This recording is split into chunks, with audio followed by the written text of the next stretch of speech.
cherche pas à comprendre, pas maintenant. Tu as toujours été là.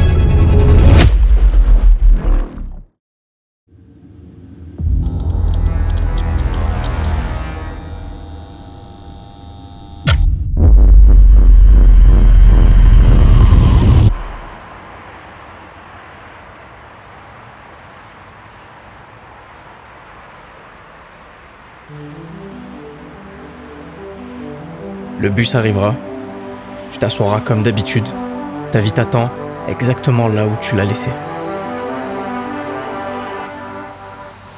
Les couleurs ne sont pas là par hasard.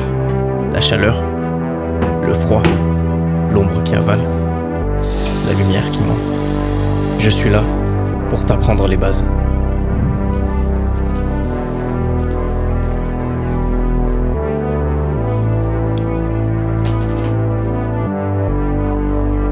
Ok. Maintenant que ton PC est allumé, lance DaVinci Resolve. Je t'ai préparé un projet pour t'apprendre les bases de la colorimétrie. Clique sur l'onglet Étalonnage. Tu as en face de toi 9 nœuds.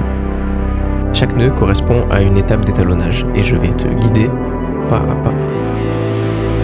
On commence par le premier nœud, le CST. Il convertit l'espace couleur de la caméra vers un espace de travail standard. C'est la base technique pour un rendu fiable. La deuxième étape, je vais te demander d'aller au 7e nœud, la lutte. Elle apporte une direction visuelle après la correction de base.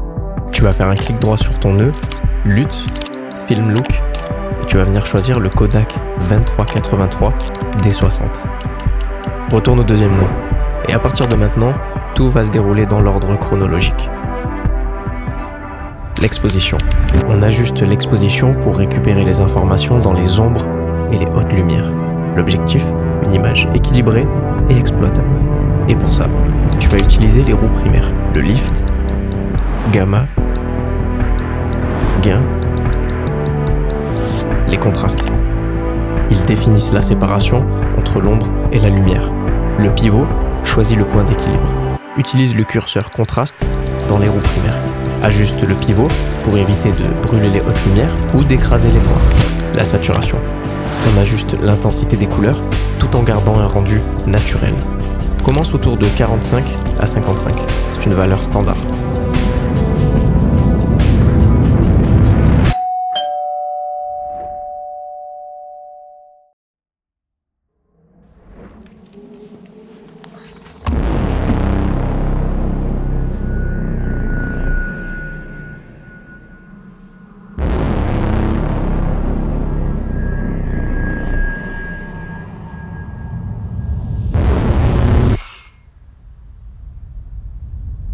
Les skin tones. Les tons de peau doivent être justes et cohérents. Tu vas venir les isoler avec le sélecteur HSL.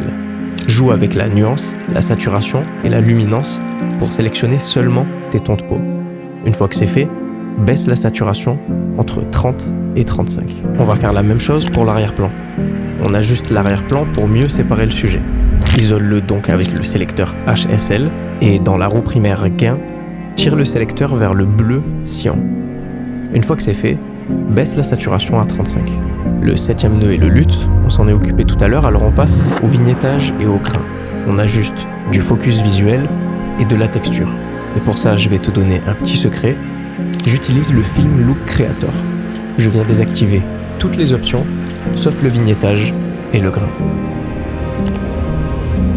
Et la dernière étape, Sharpness. La netteté, ça finalise la précision de l'image. Tu vas aller dans l'onglet Flou et baisser le rayon à 47.